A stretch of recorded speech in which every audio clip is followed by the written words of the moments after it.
Hajime Kashimo is a character who a lot of people decide to downplay. This is obviously because of his showings against the King of Curses, Sukuna, but honestly, who other than Gojo Satoru is performing against this version of Sukuna? Yeah, no one. So in today's video, let's put Kashimo up against Jujutsu's greatest.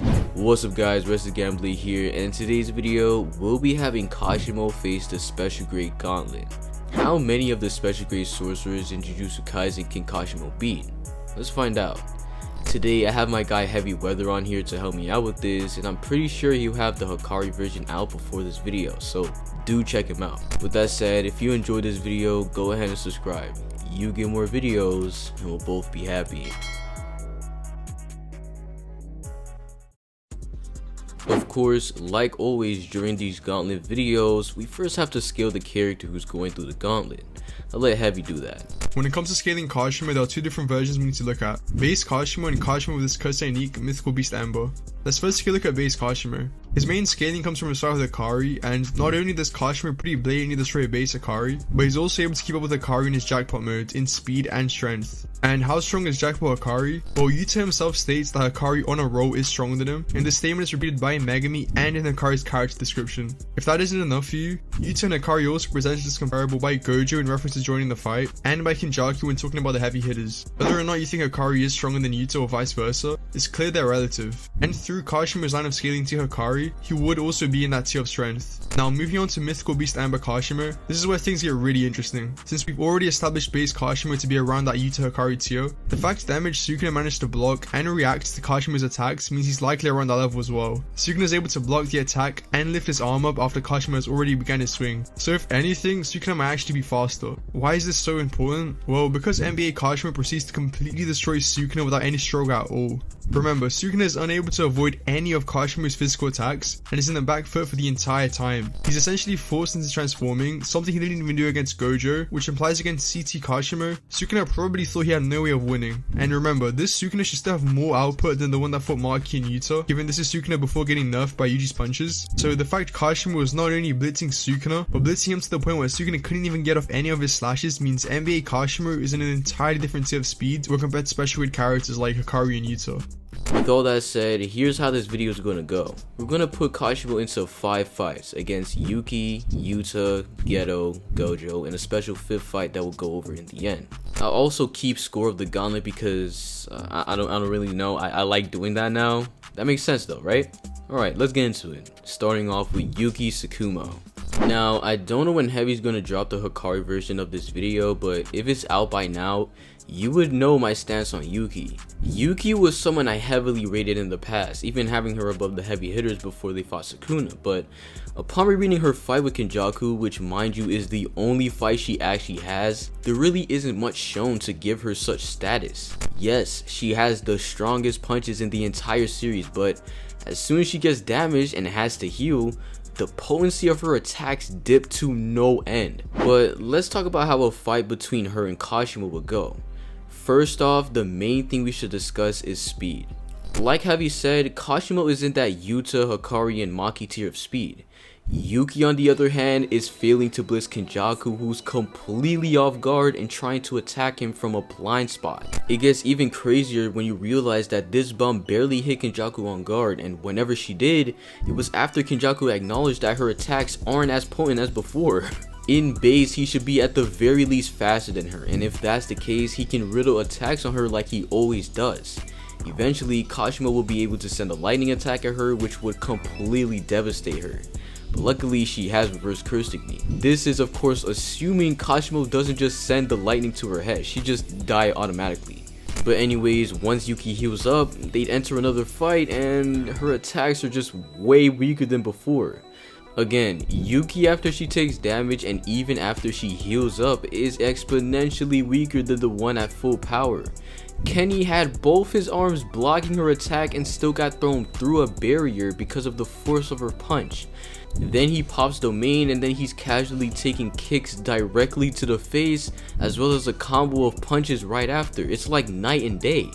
If push comes to shove, Kashimo can literally just spam the same move over and over and whittle down her output. That is, until domain expansion. Alright, this is where it gets a little bit tricky because we have literally no idea what Yuki's domain does, but it'd be safe to assume it has a lethal sure hit. Now, of course, Kashimo has Hollow Wicker Basket, but that technique is truly fodder. I don't actually know the reason why people overrate simple domain and things like that, because you literally still have to fight your opponent regardless. In the case of Kashimo, the guy is literally stood with his arms occupied and the only thing he can do is fight with his feet or something. While I was thinking about this matchup, something funny came up in my mind, and it was the fact that Kashimo actually has viable ways to go against domain users unless you're able to switch your domain coordinates. We found out that Kashimo can send the charges to his staff and hit the opponent with it. So what would happen if he did this while in a domain? And I've got to say, in all honesty, it's the biggest piece of dog shit that I have ever heard. Alright, I probably lost some of y'all, but the fact of the matter is, he might be cooked if Yuki uses domain. But before the domain, even in base, Kashimo is dominating her. And if Kashimo ever pulls out his curse technique, she dies before even being able to think about domain. 1-0 for Kashimo. When it comes to Kashimo vs Yuta, this is probably the most contentious matchup in the entire video. Both Kashimo and Yuta's main feeds come from their fights against Sukuna, and the problem with this is that we generally have no way of quantifying how much Sukuna is actually trying across all of his fights. Like, for example, we see Sukuna blitzing Maki, and then in the next chapter he's keeping up with Sukabe. So we honestly don't know how strong the Sukuna Kashimo fought is in comparison to the one Yuta fought. With this in mind though, there are still ways to scale both characters to each other. As me and Gamblrr mentioned previously, since base Kashimo pretty blatantly keeps up with Jackpot Akari, that should also put him around Yuta's speed given the fact Akari and Yuta are constantly compared to each other. While you could say this was a pre-timeskip Akari and post-timeskip him and Yuta got much faster, there aren't really any implications that Yuta got a big speed increase over the timeskip. Sukuna notes that Yuta and Yuji and basically all the sorcerers all got amps to their reinforcement, specifically in reference to their durability, yet he doesn't mention anything about their speed at all. So had there been a big speed increase in Yuta and Yuji, Sukuna would have probably commented on it, but since he didn't, it probably wasn't the case. And so base Kashimo should still scale to Shinjuku Yuta when it comes to speed, meaning he would be able to keep up with him. But if I'm being honest here, there is no way he's actually winning this fight. Not only is he going to be getting 2v1 the entire time, but if Yuta opens his domain, there's generally nothing Kashimo can do. We know Hollow Wicker Basket takes 2 hands to withstand a domain for long periods of time, and since Kashimo wouldn't be able to blitz Yuta before his Hollow Wicker Basket collapses, he'd essentially have to 2v1 Yuta and Rika inside Yuta's domain without even being able to use his hands. So yeah, base Kashimo is getting slammed pretty badly. However, when it comes to Kashimo with his CT, Mythical Beast Ember, things get a lot more interesting. When fighting damaged Sukuna, CT Kashimo was able to pretty easily get his charges and send a lightning bolt at Sukuna. And keep in mind, even though this Sukuna was damaged, he was still reacting to the base Kashimo's attacks, which would put him around that Yuta tier in speed. This is crucial because it shows CT Kashimo was essentially able to blitz someone who's as fast as Yuta. I mean, if we look at the fight, not only is Sukuna unable to dodge any of Kashimo's punches, but Sukuna isn't able to get off any slashes either, which means Yuta would also be at a massive speed disadvantage. If this is in character, Yuta might generally get taken out before he even manages to open domain or summon Rika. Kashimo is just that fast. If Yuta does use domain expansion and summon Rika, then there are still 2 main win cons for Kashimo, which are both pretty debatable. The first one is regarding how much damage Kashimo would have to do for Yuta to drop his domain. We know that if a sorcerer takes enough damage, they can no longer maintain their domain. We saw this with Sukuna vs Gojo and also with Yuta during his fight with Sukuna. Even though Yuta manually cracked his barrier from the inside, Yuta's domain still proceeded to collapse, which means he couldn't maintain it. Now, the main debate here is whether or not Kashimo's lightning bolts would deal enough damage for Yuta to drop his domain. I personally think they would, since we saw with Gojo and Sukuna that Sukuna was dropping his domain from relatively superficial damage, like getting part of his face burn or taking a strong punch to the chest. So I do think Yuta losing an entire limb from Kashimo's lightning would result in his domain collapsing. Though I will say it is up to interpretation, so if you disagree, that's fine. The other important thing to mention has to do with Kashimo's Hollow Wicker Basket. Now, this is kind of getting into headcanon territory, but pretty much it boils down to if Kashimo can maintain the hand signs for Hollow Wicker Basket by altering his body's electricity. Essentially, we see with characters like Mahito and Dagon that you can create hand signs for domain expansion via your CT. Mahito does it with outer transfiguration, and Dagon does it with the joints in his stomach. Since we see Kashimo alter his body with electricity, like regenerating his fingers or creating an entire mask of lightning, it might be possible for him to do the hand signs for Hollow Wicker Basket through his electricity to keep his actual hands free, kind of like Sukuna was doing. If he is able to do this, then the fight does definitely go in his favor. But again, this is just speculation, right? We don't actually know if Kashimo can do this. If you think he can't, then the fight basically boils down to, do you think CT Kashimo would be able to land his lining on Yuta before his Hollow Kabasi collapses and he gets hit by Jacob's ladder? Think back to when Kashimo was fighting damaged Sukuna and how long it took him to accumulate his charges. Do you think against Yuta, Kashimo's Hollow Kabasi would collapse before that happens? This is also dependent on how many charges Kashimo has on Yuta before he opens his domain. So let's say by the time Yuta is able to open his domain, Kashimo has already touched him 3 times. Then all Kashimo would have to do is tag Yuta one more time to land his lightning, which in that case I'd give it to Kashimo. But again, this fight could definitely go either way, and a lot of it comes down to interpretations. So if you think Yuta's stronger and that he would destroy Kashimo, then that's completely fine. Heavy's conclusion made it ambiguous, but I've made Yuta versus Kashimo in the past already, and I have Yuta winning, so I'll give it 1-1 for Kashimo. Now we'll get to Geto, the first special grade curse user. Geto was a force to be reckoned with in JJK 0 against baby Yuta. Now this isn't to completely downplay Geto because he actually has insane statements regarding his physicals. Gege actually says that Geto is physically stronger than Gojo himself. He's also the host body of Kenjaku, and so anything he does, Geto can do. Other than obviously his plans or techniques. But that's as far as it goes because I went over how Kashimo absolutely washes Yuki, and now we have a weaker version of the guy who cooked Yuki. Geto's speed is incredibly lackluster. He was going band for band with baby Yuta, and since then, Yuta got multiple power-ups leading up to Shinjuku, where Kashimo should be relative to. Geto's AP is also not all that. His maximum Uzumaki got overpowered by an attack that got cancelled by Ryu's curse energy output without his curse technique. On top of that, the attack just isn't fast enough to actually do anything to Kashimo because even the fodder in Shibuya was able to react to it. But the worst thing is Geto's lack of abilities. He has no domain expansion and has no reverse curse technique. Emphasis on RCT of course, because Kashimo's lightning would tear through him like a piece of paper, leading him to the state he was during JJK 0. The fight would have Kashimo blizzing him like he was doing against Panda, hitting him multiple times, cooking all the curse spears he might use on him, and then cooking him with lightning. Easy dubs, that's 2-1 for Kashimo.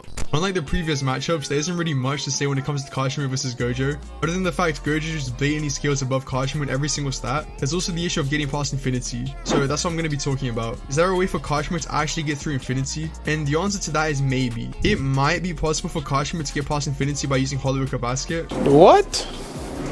I know this sounds crazy, but let me explain. The reason for this is pretty simple. It is implied that Symbol Domain can negate a defensive CT during the Mekamaru Mahito fight. Essentially, inside the barrier of a Symbol Domain, even people like Mahito and Gojo will be vulnerable, which is how Mekamaru damages Mahito. I'm not saying Hollow Basket and Symbol Domain can actually negate curse techniques. That obviously isn't the case. I'm specifically talking about bypassing curse techniques that would stop the user from being hit, such as Idol Transfiguration and Infinity for example. And because Hollow Basket is the predecessor to Symbol Domain, I do think it's likely it would carry over this property. But again, just because Kashimo might be able to get through Infinity, it doesn't change the fact he's still at a massive disadvantage. Kashimo's best stat is his speed, and even then, he still wasn't able to keep up with Sukuna once he went into his true form. Compare this to Gojo, who we see is as fast, if not faster than full power Sukuna, and it becomes pretty clear that Kashimo doesn't really have any way to win this fight. Even if we take away Gojo's Infinity, his domain, and give Kashimo the benefit of the doubt and say he can dodge red and purple, Gojo's RCT is at such a high level where he just regen from all of Kashimo's attacks and outlast him. Remember, CT Kashimo is constantly running on the countdown before his body collapses, so given enough time, he just loses by default. If you guys could come up with any arguments as to how Kashimo could possibly beat Gojo, make sure to drop them in the comments because as of now, he probably loses this fight 10 out of 10 times.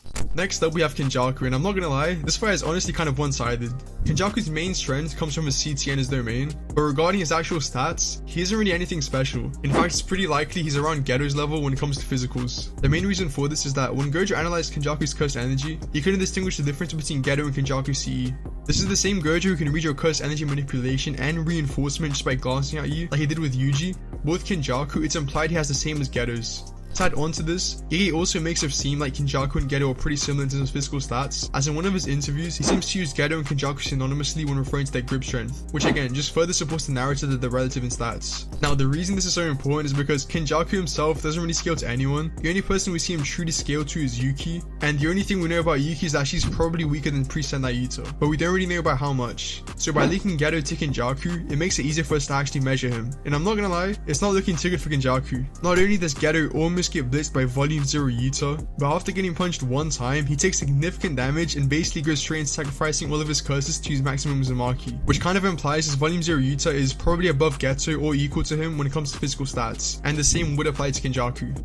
Sadly, we had 2 fights before this that tackle kind of the same tier of bums. I used to think Kenny was that guy in actual fights, but what he actually is just a smart guy. Against Kashimo though, the smarts don't matter when you're faster and have insane attack potency. The exact same could have been said for Yuki by the way, but she was just too relative to Kenny for that to work. Kashimo on the other hand is faster than Kenjaku. Now you guys can remind me if I'm wrong, but Kenny has shown 0 feats to suggest he's even in the top tier of speed. He dodged piercing blood point blank, but that's the bare minimum when you know literally everything about the technique. The most we can say, and what I will say, is that he doesn't get absolutely perception blitzed by Kashimo because I want to give him the benefit of the doubt. But that doesn't matter because we see against Jackpot Akari that Kashimo will hit lightning on you if you're even in the same tier speed as him. Kenjaku of course has reverse curse technique, but it's not as fast as Akari's, and none of his attacks will be fast enough to hit Kashimo while he applies pressure on him. Now another thing I will say is that Kenjaku's gravity technique might pose a big problem with Kashimo potentially because we really don't know how strong you have to be to resist being pushed down to the ground. But at the same time, it's only for 6 seconds, which is a crazy drawback. If Kenny doesn't cook Kashimo during the time that he's down, Kashimo will adjust to whatever the hell is going on and literally won't let it happen again. Kenny's domain expansion is the only thing that can give him the win against Kashimo because Kashimo doesn't have reverse curse technique. This happening to him is incredibly lethal. Pushing through like Yuki might allow him to do more damage, but eventually he would just succumb to his wounds. However, if Kashimo uses his curse technique, Kenny's head is blown up in 5 seconds. I'm giving that to Kashimo. At the end of the video, Kashimo ran up a score of 3-2. 2 of these fights were complete stomps. Gojo cooks Kashimo and Kashimo cooks Geto. Another 2 are super contentious, with there being more ambiguity between Yuta and Kashimo as opposed to Kenjaku and Kashimo. Yuki versus Kashimo was an eye-opener though, because she really isn't who we really she's just not that guy. What did you guys think? Let me know down in the comments. Definitely go check out Heavy's channel, his link will be in the description, and I'll catch y'all in the next one.